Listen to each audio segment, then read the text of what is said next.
Hey guys, what's up? Welcome to Path of Exile Scourge live stream. We got us a big one today, 30 minutes I believe. 30 minutes of pure Path of Exile goodness. Let's see what's up.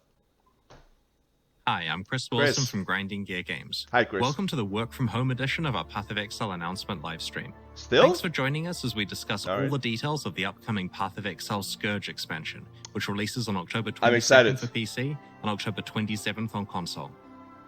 For today's live stream, Twitch drops are enabled. Check out the link below the stream for more information on how to claim your free Dragonfly wings. I thought it was next week, the stream, but First I got it wrong. We'll showcase the trailer for Path of Exile Scourge. Expansion then we'll is take next a deep dive through all the details of its challenge league and rewards. After that, we'll talk about the improvements we're making to Path of Exile's endgame and the various types of new aspirational content we're adding for you to benchmark your best characters against. Oh, nice. Next up, we'll talk about some big improvements to the passive skill tree and we'll reveal this expansion's new skills. Cool. After discussing some balance changes and the new guild quality of life features, we'll head into a live Q&A stream where I chat with community streamers. I never joined the guild in this game. Oh, and after the Q&A, we'll post the entire expansion's patch notes. Oh shit. I'm proud to present the official trailer for Path of Exile Scourge. Show me what you got. I'm very curious.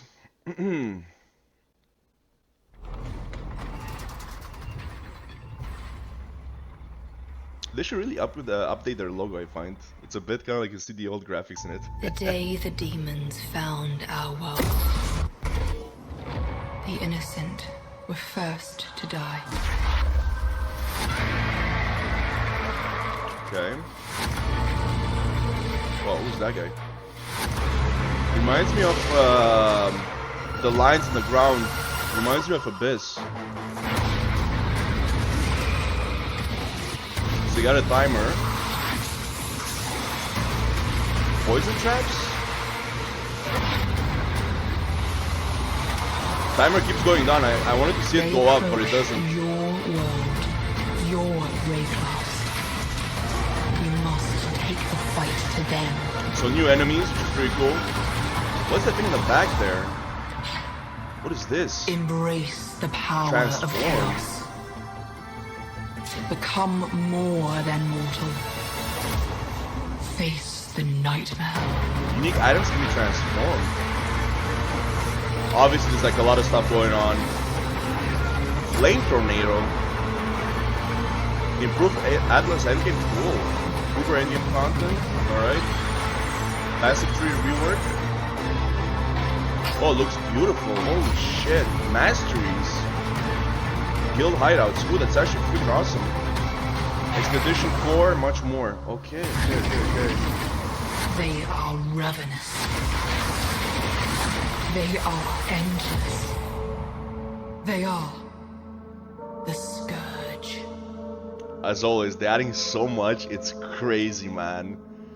That new skill tree looks hot. That looks really nice. I love the colors in it. It looks so beautiful. Alright.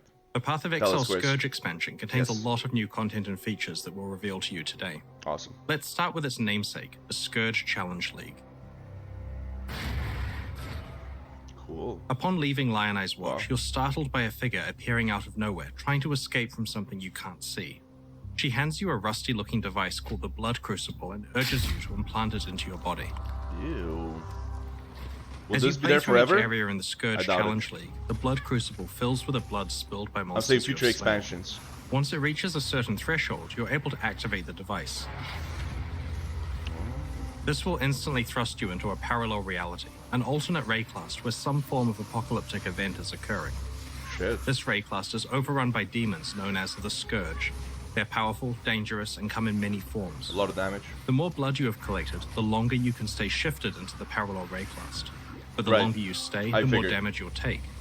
Oh. When the Crucible's blood runs out or you choose to shift back, you are instantly returned to your original location in our ray class to continue your journey. Then you get items? You got that top right meter there. So why enter an alternate reality to fight a horde of ravenous demons? Yeah, why? The answer to that question is exactly what you expect from Path of Exile. You're not there to save the world, you're there to find cool items. Obviously. You can put an item inside the Blood Crucible. While you are killing the Scourge, it absorbs corruption from the alternate ray class and focuses it onto the item. After enough kills, your item is ready to transform. When it does, it becomes corrupted and gains a pair of Scourged modifiers. One of these is a beneficial mod, and one is a detrimental mod. These Scourge mods are in addition to the regular explicit and implicit mods or enchantments on the item. Holy crap.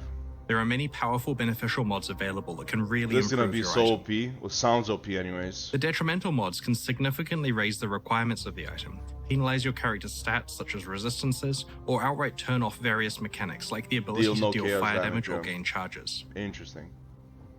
The goal of the transformation process is to get a beneficial mod that makes your item a lot more powerful, while also rolling a detrimental mod that doesn't hurt your build much or at all. Right. But if you get a combination you're unhappy with, then your item is not ruined. By putting it back in the Blood Crucible and killing even more monsters in the alternate Rayclast, you can transform it a second time, potentially getting a better pair of mods that overwrite the first. Tier 2, okay. So you can Equipment can be transformed up to 3 times, yeah. And each time it guarantees a so you can have some incredibly unique rare items equal to the number of times it has been transformed. It's gonna be worth By the third tier, you can start to get some very powerful effects. 5% chance to deal triple damage. Holy shit. The Blood Crucible works on already corrupted items, so it's possible to add Scourge mods to items that you thought couldn't be improved any further. Wow, that's insane. Talking about corrupted items, you're going to need a way to modify their sockets. While in the alternate Rayclast, you can find tainted chromatic orbs, tainted jeweler's orbs, and tainted orbs of fusing. They're not corrupted anymore, the same as basically, their regular counterparts, when it comes to but sockets. can only be used on corrupted items. Tainted orbs provide a significantly easier and cheaper way of modifying the sockets on your corrupted items than the crafting bench does. While it's obvious that Scourged items can be among Path of Exile's most powerful endgame equipment, it's worth considering the huge impact that good Scourge modifiers can have on your run through the campaign. In our testing, we often manage to Scourge items that are far more powerful than leveling uniques. Really? As you slay the Scourge and other monsters while shifted, the Blood Crucible gains experience and can level up. You can allocate its skill points in its own passive skill screen, which allows it to specialize in many aspects, such as unlocking additional item slots, faster item transformation, better transformation outcomes, the ability to transform unique items, and so on. Now you really want to go in eventually them portals. Allocate every single one of the Blood Crucible skills, but it requires a lot of demon slaying. Wow, that's so cool. Wow, that's sick. Scourge's endgame is one where you control the level of risk and reward. Or, as we like to say in the business, it has a lot of player agency. You have multiple slots? Once you're exploring the Atlas of Worlds, you may gain the ability to place maps in the Blood Crucible alongside your equipment. What? When a map absorbs enough corruption and transforms, it gains a beneficial and detrimental effect in the same way that a piece of equipment does, but can also gain a modifier that changes the behavior of Scourge League in that map entirely. After all, when you combine two types of alternate realities together, the results are bound to be unpredictable. Or unique, what the hell? So it's automatic. Maps can be Yo, that transformed sounds 10 insane. times, increasing their risk and reward substantially each time. When a map is transformed a second or subsequent time, there's a chance that the new beneficial or detrimental modifiers stack alongside the existing ones, enhancing their power. Wow. Or a chance that new modifiers are added. You just keep adding them, man. Be careful not to transform your maps too many times, of course, as they may become too dangerous to complete. Oh, of course, the usual risk-reward kind of thing. Path of Exile Scourge introduces 6 new unique items. I love the extra skill tree, man. Core drop pool, and 3 can be found in specific aspirational content that we'll reveal later in the livestream. Okay. Ul Natal's Vow is an amulet that effectively enables you to turn any 6-linked body armor into a 7-link.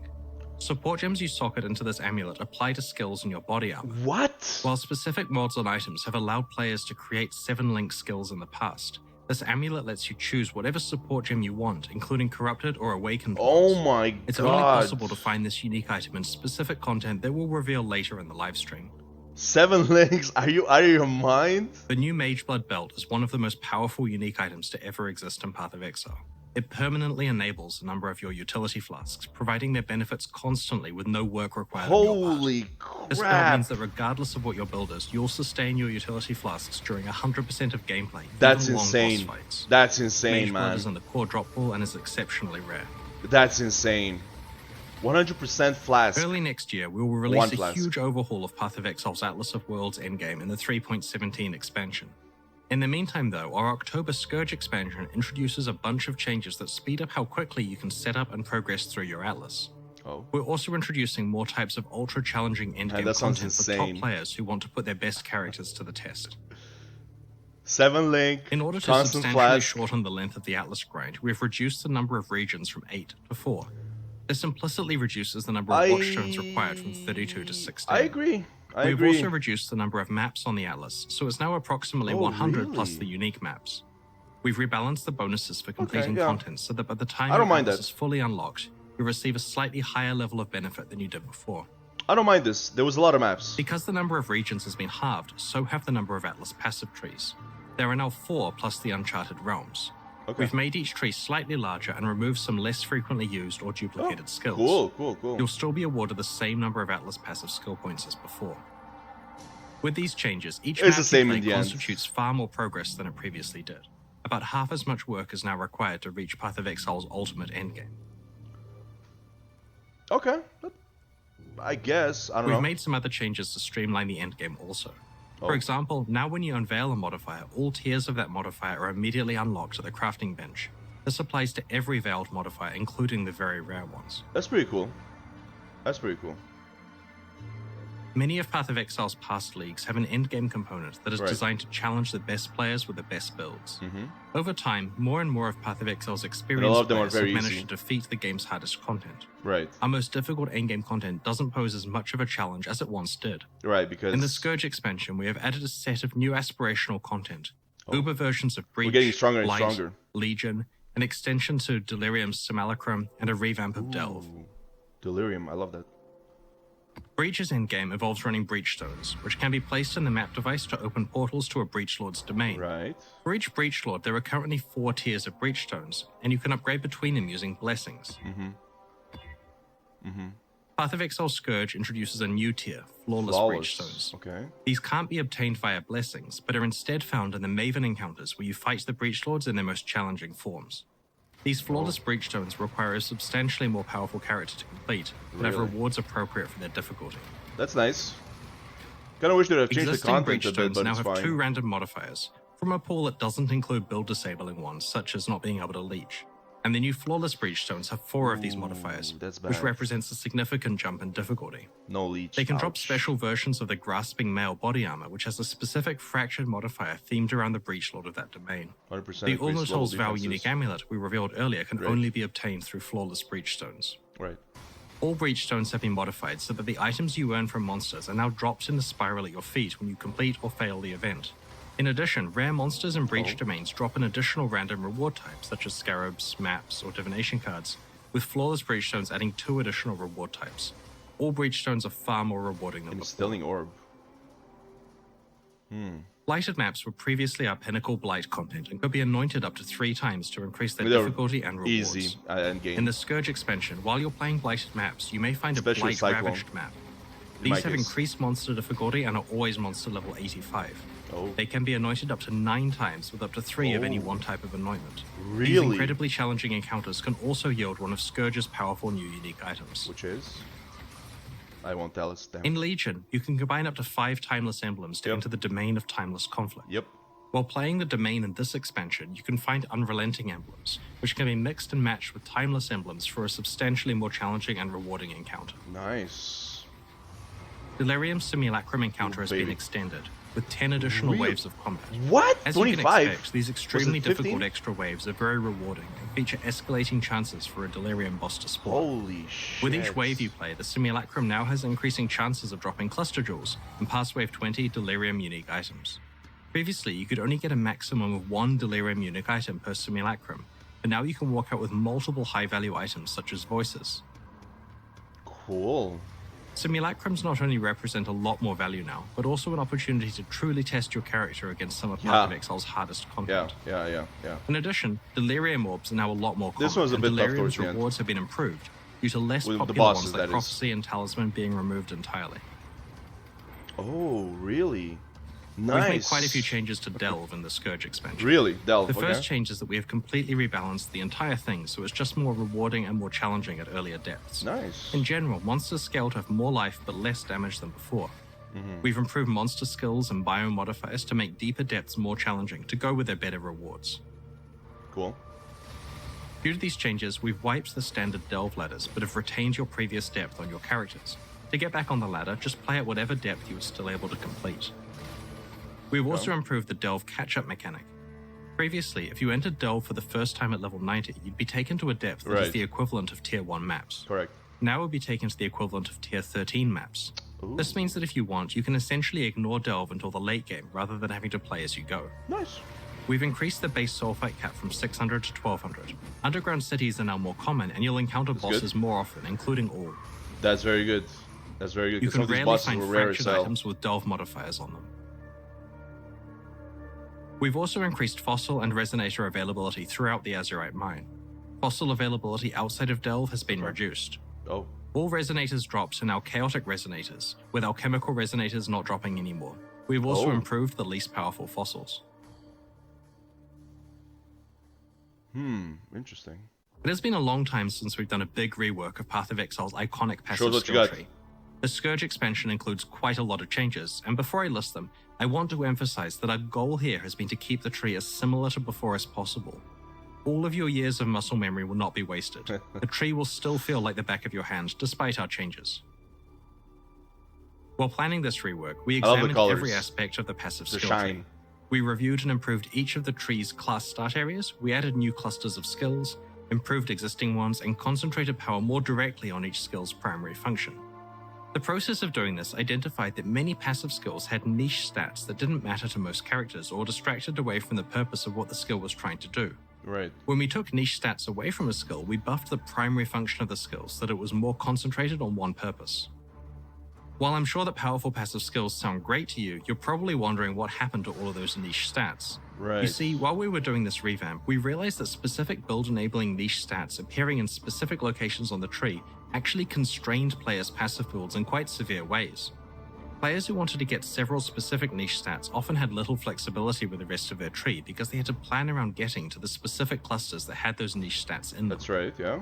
We decided we wanted to solve both problems at once here, to move niche stats off the main tree, but also to provide a way to get them, preferably from many different locations all over the passive skill tree. And that's how we came up with a passive masteries system. Outside of the class start locations, all passive skill clusters that have a notable passive in them now contain a passive mastery. When you allocate the first notable passive in each cluster, a mastery becomes available to allocate in that cluster. When you spend a passive skill point on the mastery, you can choose a specific stat to gain. This list is shared with all the clusters on the tree that have the same theme, so you can travel to any of them to get the stat you want. As you allocate a mastery stat, it's crossed off the list for that theme. I see. Okay, This mastery system has essentially let us add hundreds of powerful new notable passives that you can access from all over the tree. Wow, this in addition sounds to the very stats that we complicated. moved into masteries when consolidating power on the rest of the tree, we got to come up with a bunch of new interesting niche stuff to enable even more builds. We've also rebalanced a few keystone passives, changed the locations of some, and added 6 new keystones to the tree. They did a lot. Overall, Path of Exile's passive skill tree is now a lot more powerful, with concentrated power coming from core passives, and a selection of build-enabling niche Something's stats gonna be broken in this, guaranteed. They're gonna nerf something guaranteed in this. Path of Exile Scourge introduces a whole variety of new skill gems with many different purposes. What you got? 2 of them are new concepts unlike anything we have done before. These ones are designed to immediately create entirely new builds that have a lot of potential. There's also a utility skill that will help characters stay alive, a variation on an existing skill gem, and 6 new gems designed for party play. Let's go through the new skills. Party play. Auras? Look, they look Energy like auras. Blade is a new skill that transforms your melee weapons into, well, energy blades. A large portion of your energy shield is converted into the lightning damage that these blades deal. This opens up an entirely new melee energy shield archetype, where you want to stack as much energy shield as possible to get the most powerful blades you can. Conveniently, the defenses rework in this expansion is very compatible with this plan. Temporal Rift is a new utility skill that allows you to rewind your character's state by 4 seconds. After activating the skill, it starts storing your position, life, mana, and energy shield values every quarter second. Oh, I get it. When you use the skill again, you will rerun back to 4 seconds ago. Gotta plan your life, the build basically. shown here uses the Forbidden Right skill introduced in the last expansion. This skill does a lot of damage, but also hurts the caster when used. Temporal Rift allows this player to snapshot their full life orb, cast Forbidden Right a lot. You gotta plan your life back ahead, to full basically. life to keep casting. That's pretty damn cool. That's awesome. Not only is Temporal Rift incredibly useful in hardcore mode for obvious reasons, or while exploring maps efficiently, but it also enables some interesting tricks with mana. It's true hardcore mode, Come to think of it, it'll be pretty cool in Delve as well if you don't mess up the timing. Temporal Rift also prevents temporal chains from affecting you while it is in use. Oh, really? That's pretty interesting. That's very nice, actually. Tornado is another new skill. As the name suggests, it creates a tornado that relentlessly moves towards enemies and pulses with damage. But it's electrified if While you the shoot it tornado with, is forming, you have a couple of seconds where it will absorb damage from projectiles you hit it with. Yeah. Fire as many projectiles as you fire can into it during that period, and it'll power up, electric greatly tornado. increasing That's its pretty damage cool. output. That's pretty cool. Looks nice. In nice the Expedition expansion, we introduced a skill called Explosive Concoction. Based on player feedback, we're improving the skill so that its projectiles are thrown faster, have a higher base crit chance, and have greater speed. Nice. Now that we feel that Explosive Concoction is sufficiently powerful, we're introducing a similar new skill called Poisonous Concoction. Yep. As the name implies, this one deals poison damage rather than fire damage, and consumes charges from your life flasks rather than your elemental flasks. Oh. Poisonous Concoction scales its damage based on how much life the consumed flasks recover, which encourages you to craft your flasks to take advantage of this. Nice, nice. Some new gameplay elements, you know, gotta try out new things, I guess. It's quite rare for us to introduce skills that only work for party play. Yeah. In the Scourge expansion, we've created a set of 6 that function in similar ways but do different things. These link skills create a bond between you and a specific party member, providing a big benefit to them while they stay within range, but with the very important drawback that if they die, so do you. Oh shit! Soul Link so you're like a glorified support player. A percentage of damage they are dealt to be applied to your energy shield instead. If you have built a tanky character with a lot of energy shield, then you and your target will be protected by it. Protective Link grants your target a chance to block attacks that is equal to yours, and also grants some life gain on block to them. By default, the obvious use of this Link skill is to allow you to specialize in block, and then use it to protect an ally that is specialized in something else, like damage. But there are some cool tricks you might discover. For example, the Glancing Blows keystone passive doubles your block chance, but changes that so that you still take some damage from blocked attacks. In conjunction with Protective Link, though, your target will receive your doubled block chance, but won't receive the drawback. Wow. Some of this stuff sounds OP. Intuitive Link is socketed alongside a spell on your character, and that spell is triggered from your target's location when they hit an enemy. This could be useful, for example, if you have a party member who's cycloning through enemies, and you can trigger your spells from within those packs of enemies without having to get close yourself. That's pretty insane. Again, some of this stuff sounds Link insane. skills that we will reveal closer to release.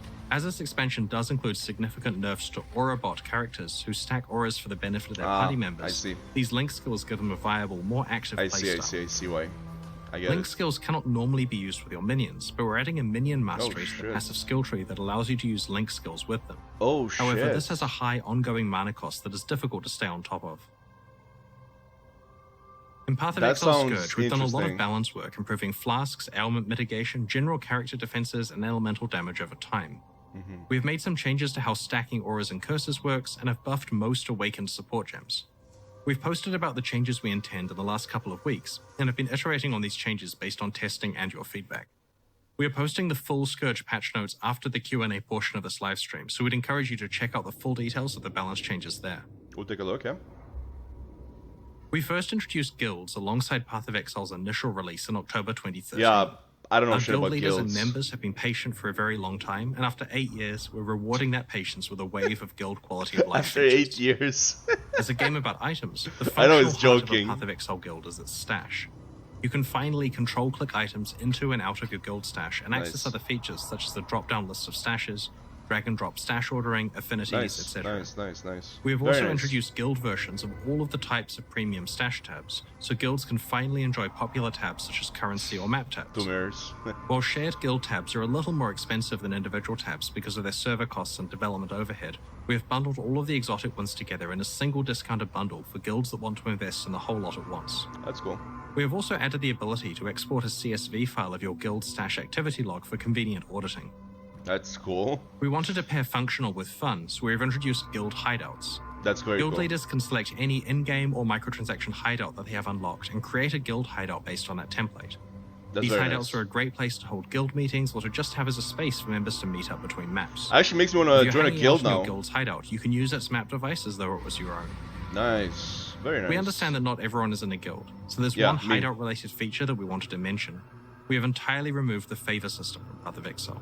From this expansion onwards, all hideout decorations that could previously be obtained with favor are now available to all players in unlimited quantities, both personal and guild hideouts. Makes sense. Now, there's nothing stopping you from making the hideout of your dreams. Right, because I mean, even before I didn't do much to it. We've also added a system that allows you to filter decorations by tag because there are just so many available to you by default now. Nice. Very nice. That's a great idea. Alongside I'm actually working on my hideout now. Introducing the expedition content from our last it's very expansion basic, very Exile's core game, with a few adjustments. Expedition artifacts are no longer tradable items, which has two key effects. Very the first simple. is that they are automatically collected as you complete expeditions, and the second is that all characters can now engage with the Calgaro merchants without having to feel that their best plan is to trade the currency away to other players who may use it more efficiently than them.